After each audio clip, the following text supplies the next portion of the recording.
대안 찾기 물음표가 붙었습니다. 기사 같이 보겠습니다.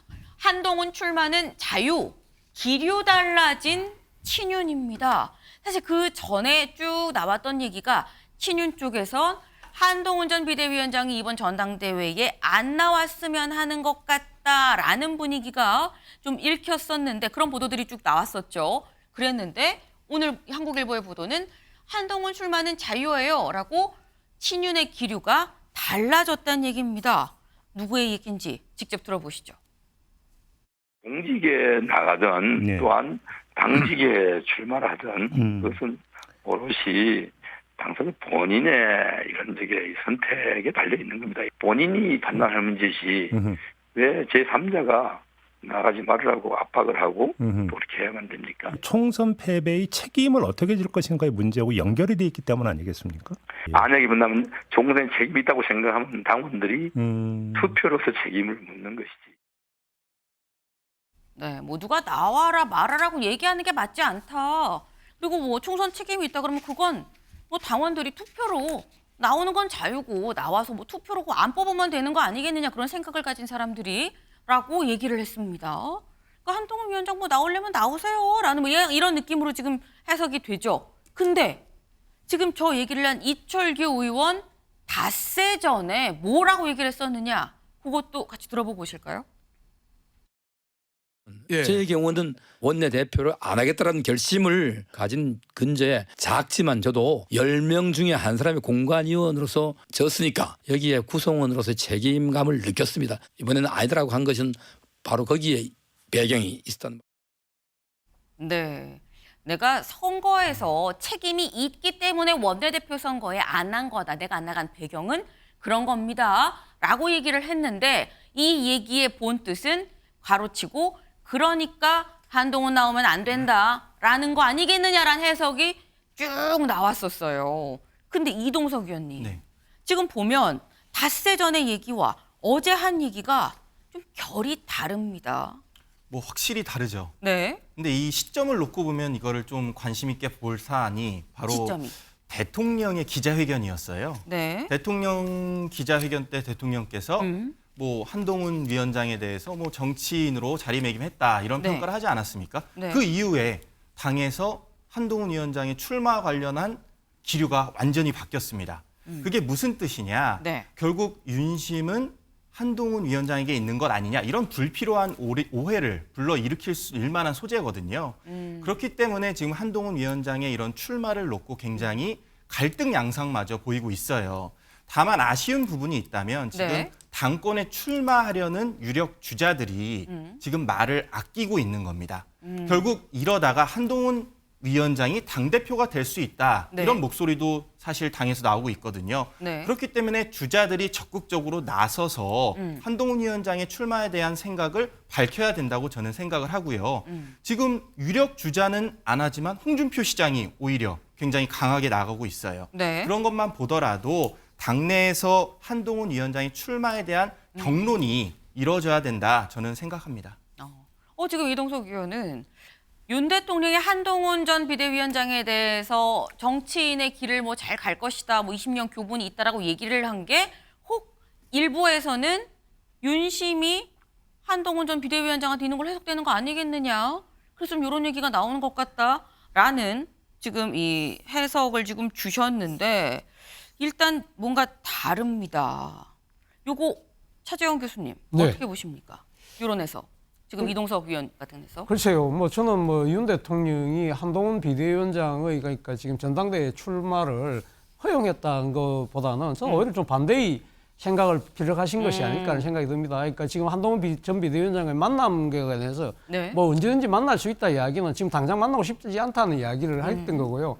또 정치인으로 잘 되기 바란다는 것 자체도 상당히 원칙론적인 차원의 이야기였기 때문에 오히려 그러한 증명들이 사실 한동훈 전 비대위원장한테는 정치적 족쇄를 풀어준 측면이 있다. 무슨 말이냐면 한동훈 전 비대위원장이 정계에 데뷔했을 때 첫 네. 번째 킬러 문항이 윤 대통령의 차별화인데 이제는 소위 말해서 윤석열의 아바타라는 그 프레임에서 벗어났다는 거죠. 그렇기 때문에 오히려 한동훈 전 비대위원장 입장에서는 당 대표에 도전할 수 있는 오히려 정치적 여건이 더 좋아졌다. 그런 측면에서 저는 좀 반대의 생각을 이야기한 겁니다.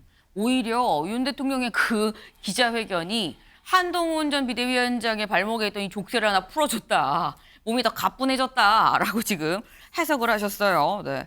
근데 지금 저희가 이철규 의원의 어제 발언 그리고 그로부터 닷새 전 발언을 지금 봤는데 어제 이철규 의원이 이런 얘기도 했습니다. 뭐라고 얘기했는지 들어보실까요? 일관되게 그것은 제3자가 나와야 된다. 나오지 예. 말아라 말씀드리는 것 자체가 이건 바람직하지 않다. 예. 그건 오로지 본인이 당사자가 판단할 문제라 생각하고요. 특히나 예. 경쟁자가 나오지 말아라 뭐라 하는 것은 아하. 더더욱 금기돼야 할 부분이 아닌가. 아, 경쟁자가 누가 아니 나오지 누가 되든 간에 누가 됐던 거에. 네, 들으셨죠? 경쟁자가 나와라 마라 이 경쟁자적 위치에 있는 쪽에서 누구는 나가라 마라 주장하고 요구하는 건 바람직하지 않다라는 취지로 얘기를 했습니다. 근데 그럼 여기서 드는 생각은 최수영 의원님. 네.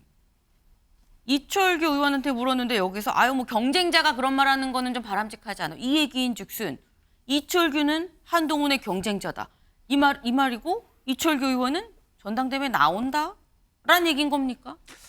이 얘기가 지금 여러 가지 함의를 낳고 있는 게 해석을 함의. 낳고 있는 게 네. 지금 전대가 나올 때 네. 친윤의 주자가 누구인가라고 했을 때 다 엇갈려요. 음. 권성동 이 의원의 얘기 이름 나오고 근데 네. 이철규 의원은 지금 전혀 거론되지 않는데 네. 자 보십시오. 지금 전대 룰을 가지고 지금 국민의힘이 시끌벅적하지 않습니까?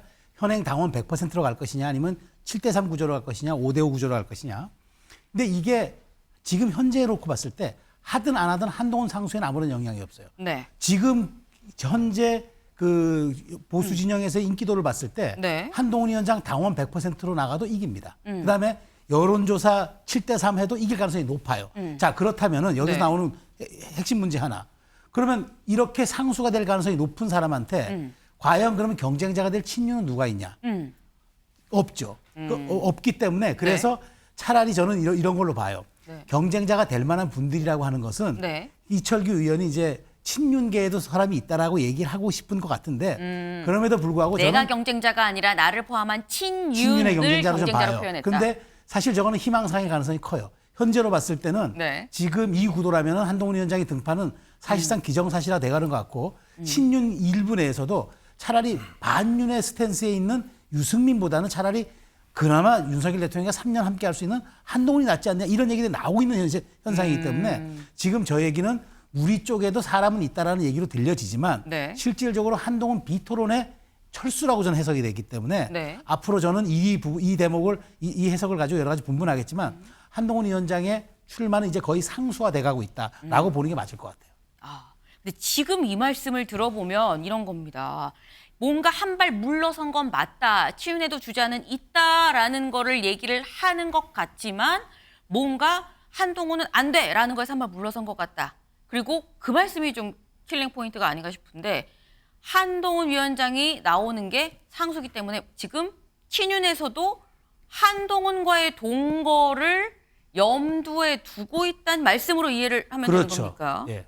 아, 네. 지금 한동훈 위원장은 나오는 거고 나오면 뭐 거의 100% 당선이고 그래서 한동훈 당대표 체제를 지금 친윤들도 준비를 하고 있다라는 걸로 지금 해석이 됩니다. 근데 한 위원장이 나올 때 전당대회 룰 말고요.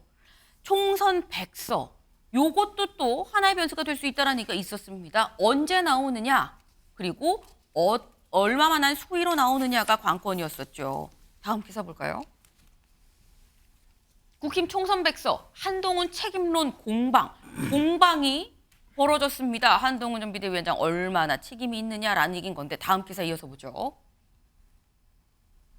한동훈 등판론 속 여 총선 책임 갈등 격화 메시지 전략 한해 패착 떠넘기지 마라. 네, 떠넘기기 말라. 네. 이런 얘기가 지금 나왔다는 거예요. 총선 책임이 누구한테 있느냐? 한동훈 전 비대위원장이 가장 큰 책임을 갖고 있느냐? 아니다. 이거는 우리 모두의 책임이다. 이런 얘기들이 나오고 있는데 이런 와중에 황우여 비대위원장이 이런 얘기를 합니다. 들어보실까요? 개인 내 책임을 추궁하는 식으로 하시지 말고 책임은 당대표가 사퇴한 것으로 정치적 책임은 봉합하자. 주어를 당으로 해서 당이 이렇게 했는데 이런 문제가 있고 이런 결과가 나왔다. 이렇게 해야 또 당도 받아들일 수 있고 또 그것이 아마 해결이 될 것이다. 이런 말씀을 나눴어요. 네. 지금 얘기를 들어보면 이건 한동훈이 잘못한 겁니다가 아니라 국민의힘이 잘못한 겁니다. 우리 당, 우리 모두의 잘못이에요. 라고 쓰라는 얘기로 들릴 수 있어 보입니다. 장윤미 변호사님. 그렇죠. 언론에서 이렇게 평가를 하더라고요. 백서에서 한동훈 이름을 지우라는 거 아니냐. 사실상 지시를 내렸다는 건데요. 말씀하신 것처럼 모두의 책임은 누구의 책임도 아닌 겁니다. 백서를 왜 만드는 겁니까?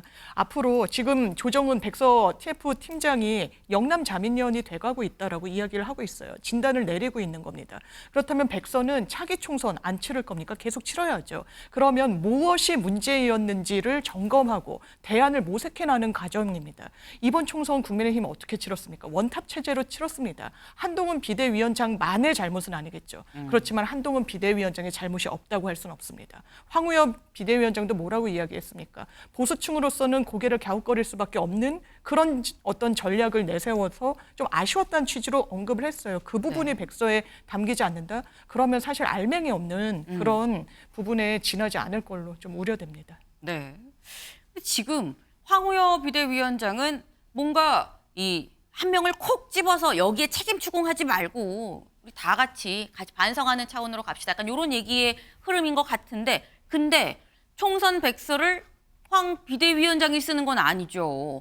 총선 백서 이제 TF가 아니라 특위가 됐습니다. 특위 위원장이 있습니다. 누구냐? 조정훈 당선, 이 조정훈 의원인데 조정훈 의원은 뭐라고 얘기했는지 들어볼까요? 인물 책임론을 피하면 총선패인 진단이 불분명해진다는 지적도 나오는 것 같은데 직설법을 쓰나 은유법을 쓰나 읽는 사람들은 다 해석할 수 있을 거라고 생각합니다. 총선 백서를 당을 주어로 만들고 인물로 주어로 만든다는 말씀은 충분히 받아들이지만 또 한편으로 저희가 패배 원인에 대해서 대충 덮고 넘어가자라는 뜻은 아니라고 저는 확신합니다. 네, 대충 넘어가자는 뜻은 아닐 거라고 생각을 합니다. 이 얘기인즉슨 확실하게 짚고 넘어갈 겁니다. 라는 얘기인 거죠. 근데 이렇게 되면 궁금해지는 게 이동석 위원님. 한동훈 위원장의 책임이 총선 백서에 어떤 수위로 기술이 될 것이냐. 어떻게 전망하십니까? 결국 뭐 당대표의 책임으로 이 백서가 어느 정도 마무리되지 않을까라는 수순을 밟을 것이라는 예측을 해보는데요. 저는 다만 아쉬운 점은 이게 총선 백서라는 것은 사실 총선에 참패를 한 이후에 만들어지는 백서 아니겠습니까? 4년 전에도 똑같았어요. 백서가 있었지만 결국 4년 후에 이번 선거에서 그 백서를 보완해서 어느 정도의 정책이 나온 적이 있습니까? 저는 없다고 봐요. 결국 이 백서를 만드는 의미는 4년 후에 총선을 어떻게 대비할 것인지 그거를 만드는 작업입니다. 결국 이 작업이 현실화가 돼서 구체적으로 수정 보완이 돼야 되는데 그것이 어떻게 될 것인가 당원들께서 지켜봐야 주실 것으로 기대를 하고요. 저는 지금 한동훈 결국 이 모든 것이 한동훈 프레임에서 벗어나지 못하는 국민의힘의 안타까운 현실이다 이렇게 진단을 하고 싶습니다. 한동훈 위원장은 저는 100% 출마할 것으로 봐요. 왜냐하면 당선이 된다면 결국 대권으로 가지만 떨어져도 저는 한동훈 위원장은 서울시장 출마로 이렇게 우회를 할 것 같아요. 결국 포스트 오세훈이라는 그런 대안이 현재 국민의힘에는 없기 때문에 결국 한동훈 위원장은 두 가지 선택에서 어떤 것을 보고 할 것인가 저는 한번 예측을 해보고 싶습니다. 네, 총선 백서에는 일단 한동훈 전 비대위원장의 책임이 실릴 수밖에 없어 보인다. 근데 중요한 건 그럼 백서를 쓰고 난 다음에 그 뒤에 당이 실제로 이 백서를 갖고 다음 총선을 대비할 수 있는 액션으로 갈 것이냐, 그게 더 관건 아니겠느냐라는 그런 말씀을 하셨어요. 네. 지금 한동훈 위원장 나올 거다라고 딱 전망을 하셨는데 딱히 한동훈 전 비대위원장이 저 나옵니다라고 얘기한 적은 없긴 없습니다. 근데 다들 이동석 의원님처럼 나올 거예요. 아마도 나올 것 같아요. 라고 다들 지금 이 전망을 하고 있죠. 근데 나올 것 같긴 한데 난 요게 좀 우려된다라는 얘기가 있습니다. 누가? 이상민 의원이 이런 얘기를 했어요. 들어보고 오실까요?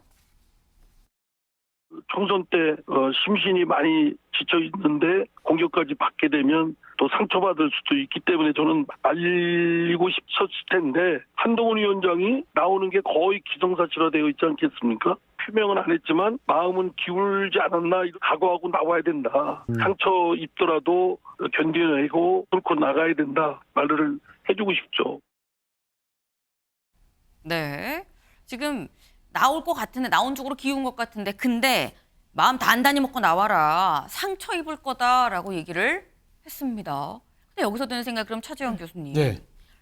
나오면 뭐 그게 전대 룰이 뭐 당신 100이든 3대 7이든 네. 뭐 어떻게 뭐 5대 5가 되든지 간에 되는 거 아니냐라는 얘기가 네. 있는데 당선은 거의 뭐 확정적인 것 같은데 왜 상처를 받는다라고 얘기를 한 거예요? 아무래도 뭐 그러니까 상대 후보가 있기 때문에 앞서 우리가 이야기했던 대로 총선에 대한 패임과 관련해서 그러니까 한동훈 전 비대위원장의 책임이 가장 큰 거 아니냐.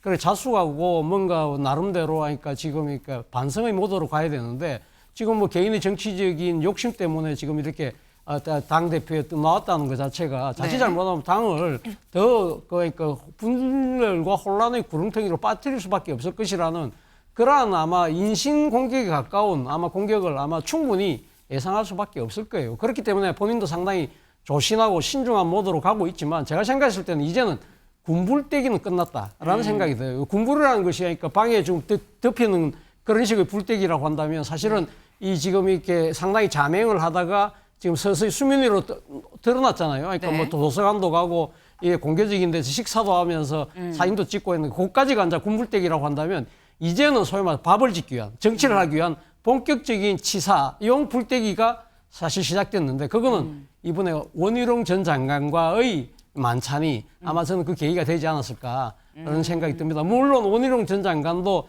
사실은 뭐 이번에 지금 당권 주자 중에 한 명이지만 두 사람이 아마 그렇게 잠재적 경쟁자이기 때문에 전당대회에 대한 이야기는 하지 않았겠지만 서로의 의중을 탐색하면서 상당히 이러한 모습들이 본격적인 정치적 기지개를 펴는 한 장면이다. 저는 그렇게 해석합니다. 일각에서 지금 원희룡 전 장관과의 만찬을 말씀을 하셨는데 일각에선 최소영 의원님 원희룡 전 장관을 만난 게 아직 만나지 못하고 있는 한 사람 윤 대통령과의 만남을 중간에서 중재하기 위해서 원 장관이 나선 거 아니냐라는 시각도 있긴 있거든요. 두 가지 추론이 가능할 것 같아요. 네. 첫 번째 뭐냐면 유력한 당권 주자이며 대권 주자인 두 사람이 만나서 네. 또 학교 선후배이기도 하고 실제로 또 윤석열 정부 일기의 내각의 동기이기도 하고 그렇죠. 이런 분들이 만나서 이제 지금 한동훈 위원장이 어차피 상수가 돼 간다 그러면은 이른바 그 한원 연대를 통해서 뭔가 이제 당권 지도부 그러니까 이제 당권에 대한 어떤 그런 이제 그 서로 간의 전략적인 논의를 모색할 수 있다. 그러니까 이제 이게 하나의 추론이 가능하겠죠. 네. 두 번째는 말씀하신 그대로 자 한동훈 위원장도 이게 3년 남았는데 언제까지 이러고 갈 거냐. 차라리 지금 대통령과 조금 일종의 화해 모습 좀 취하고 밥도 먹고 하면서 오히려 임기 3년 차에 그 말하자면 그 2기 지도부의 네. 일원으로서 당신이 활동하는 게 어떻겠느냐라고 얘기했을 가능성도 있겠죠. 저는 사실 어떤 게 진실일지 모르겠어요. 그런데 중요한 거는 윤 대통령과의 식사 이전에 한동훈 위원장이 원 장관을 만났다는 거죠. 네. 이게 갖고 있는 사실은 이게 어떤 내용이 오갔는지가 확인이 된다 그러면 저는 여권에 상당한 파장이 있을 것 같아요. 그런 측면에서 저는 어디에 무게가 더 실릴지는 모르겠지만 네. 어쨌든 한동훈 위원장이 이제는 여권에서 더 이제 차기 지도부와 관련해서 이제는 거부할 수 없는 상수가 됐다는 것을 입증하는 그 사례라고 저는 봅니다. 한동훈은 상수다 이제. 네. 한동훈은 상수다. 그게 결국 그 만찬에서 보여지는 명확한 메시지 아니겠느냐라는 말씀을 하셨습니다.